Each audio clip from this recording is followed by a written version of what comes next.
warahmatullahi wabarakatuh. Perkenalkan, nama saya Sela Septina dengan NIM 1811310004, Prodi Komunikasi dan Penyiaran Islam semester 7.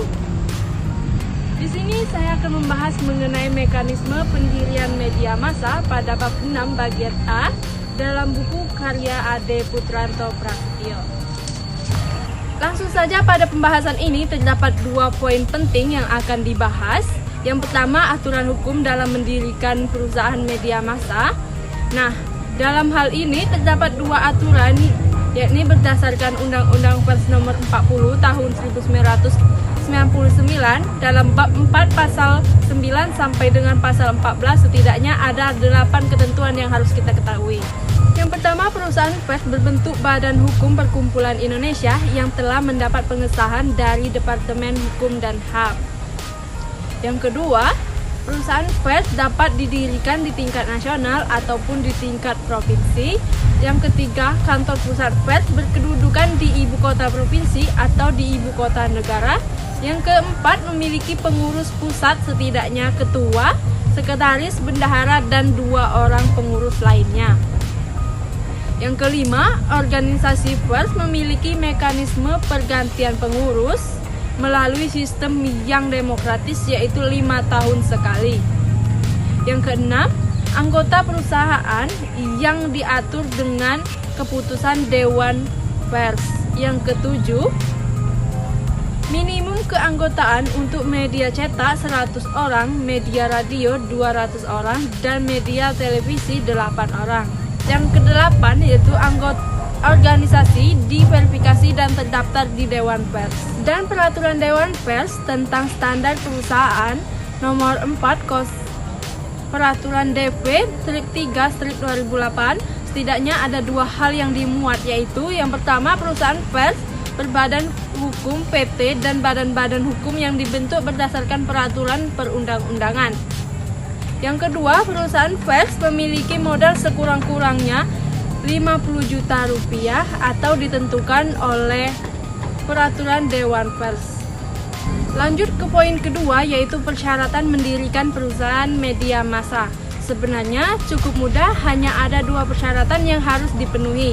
Yang pertama, perusahaan pers harus berbadan hukum Indonesia, dan yang kedua, perusahaan pers memiliki kewajiban untuk mengumumkan nama, alamat, serta penanggung jawab secara terbuka melalui laman media yang bersangkutan, bahkan nama dan alamat percetakannya. Lanjut ke beberapa persyaratan umum dalam mendirikan perusahaan pers, yaitu yang pertama, perusahaan pers harus berbadan hukum Indonesia. Yang kedua, perusahaan pers berbadan hukum PT dan badan-badan hukum yang dibentuk berdasarkan ketentuan peraturan perundang-undangan. Yang ketiga, harus mendapat pengesahan dari Departemen Hukum dan HAM atau instansi yang berwenang. Yang keempat, memiliki komitmen untuk mencerdaskan kehidupan bangsa. Dan yang kelima, memiliki modal sekurang-kurangnya 50 juta rupiah.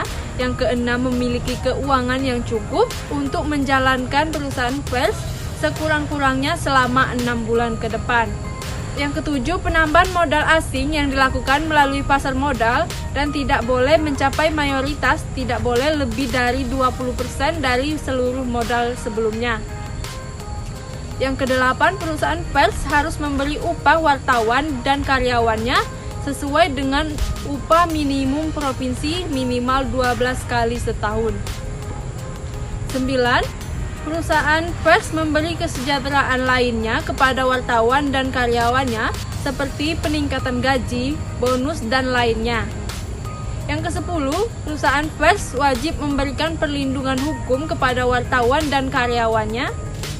Yang ke-11, perusahaan pers dikelola sesuai dengan prinsip ekonomi.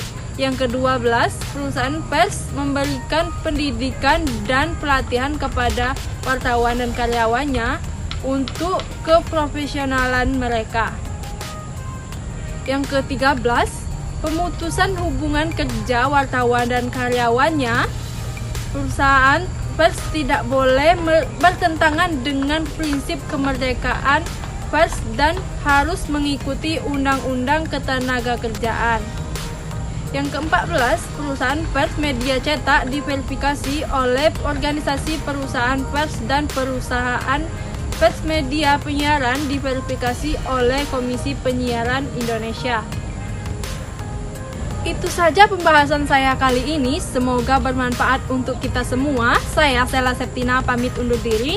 Saya akhiri, wabillahi taufiq wal hidayah. Wassalamualaikum warahmatullahi wabarakatuh.